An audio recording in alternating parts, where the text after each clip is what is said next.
ikaw, bilang napapanood namin, matagal mong nakakasama yung leader na si Franco. Sa tingin mo, ano bang kapasidad niyan si Franco na kaya niya bang ganyan, umabot sa ganyan level? No. Just to clarify, hindi ko siya matagal na nakasama. Oh, yung mga dati na... Technically, we are acquaintances. Ang acquaintances ay hindi ko pwedeng masabi at hindi din niya sasabihin na kaibigan niya ako. Kasi hindi kami close eh. Yung nag-share kami ng secrets.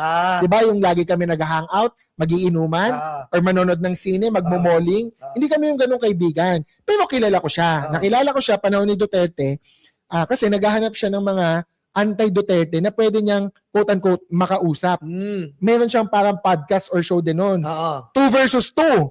Franco Mabanta and Mike Acevedo, mga pro-Duterte, tsaka ako and Miguel Sihuco. Although medyo naglaylo na to si Miguel Sihuco. So hindi kami close. Parang ang usapan namin noon, ano lang yun? Para marinig niya yung perspective ng anti-Duterte, ako naman marinig ko yung perspective ng pro-Duterte. So nagde-debate kami noon na conversation na maayos, hindi yung heated. Ang pwede kong makwento sa'yo, etong PGMN, muntik na ako makasama dyan. Yes. Kasi nga, nakilala niya ako nung panahon ni Duterte, nung binubuo niya yung PGMN, inisip niya, i-invite ako as a founding anchor. Muntik na ako maging si CJ Hero. Ayos. Oh, Martin Romualdez. Martin Romualdez. I'm coming for you.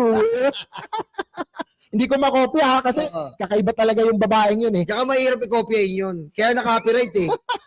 Na-take down yung ano nila, no?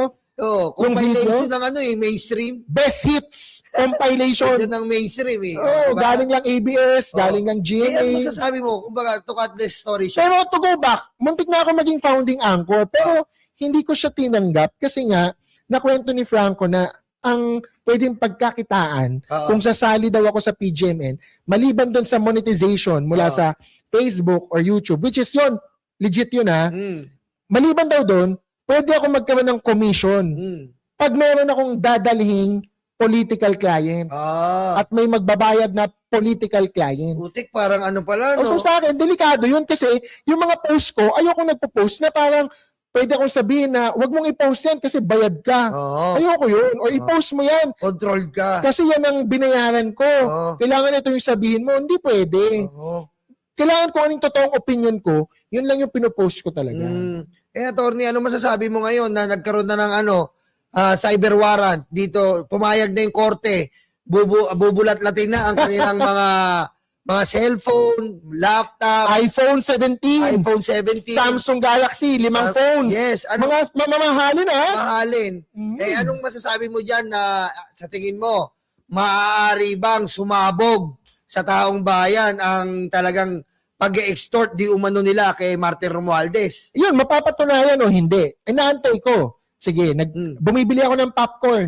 Nag-aantay ko eh. Kasi wala pang balita. Ayoko mag-celebrate ng maaga. Pero, nag-grocery na ako. Ng chips, ng popcorn, ng Coke. Pero given the fact kasi, no? The fact na yung eto kasi ako para sa akin, body cam na yun ng NBI eh. 'Di ba? Body cam na ng NBI. Yung entrapment pa lang, napatunayan na na merong bigayan ng pera. Yes. So, ang pwede na lang palusot ni Franco, bakit siya kumukuha ng pera? At nandun siya. From Martin Romualdez. O yung ahente ni Martin Romualdez. So, yung mga DDS na nagsasabi, yung mga kakamping, yung mga anti-Duterte, bayad ng maleta, bayad ni Zaldico, bayad ni Martin Romualdez. Eto merong DDS. Yes.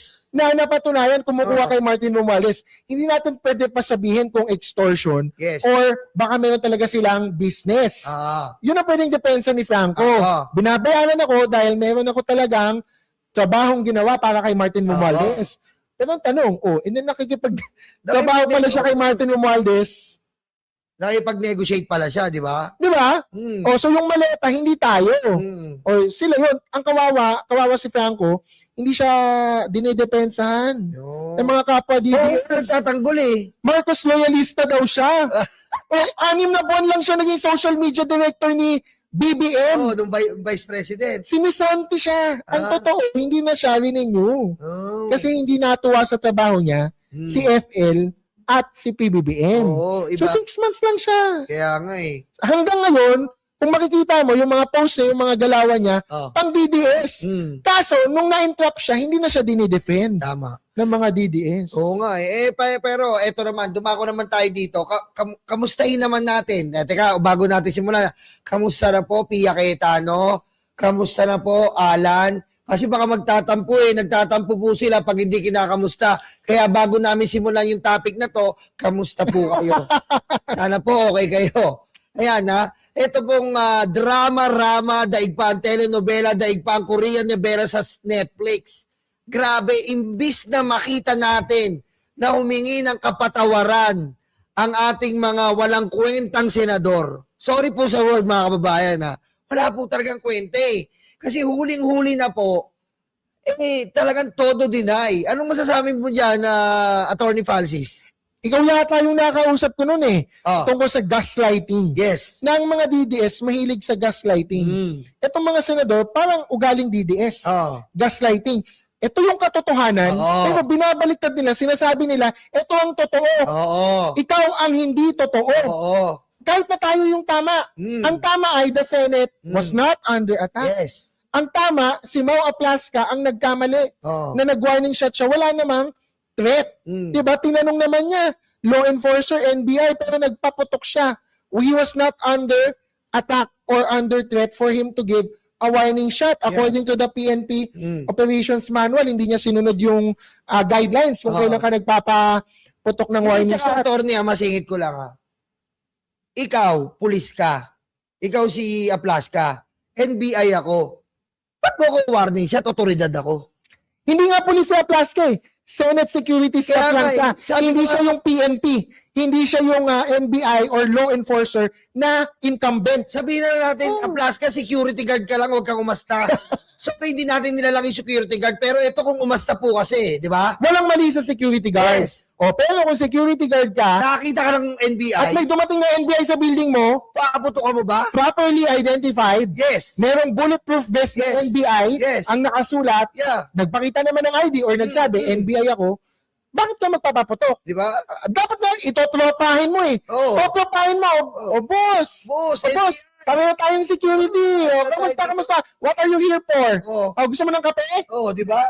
Hindi. Imbis warning shot, pagka-warning shot, tinagtad pa almost 30.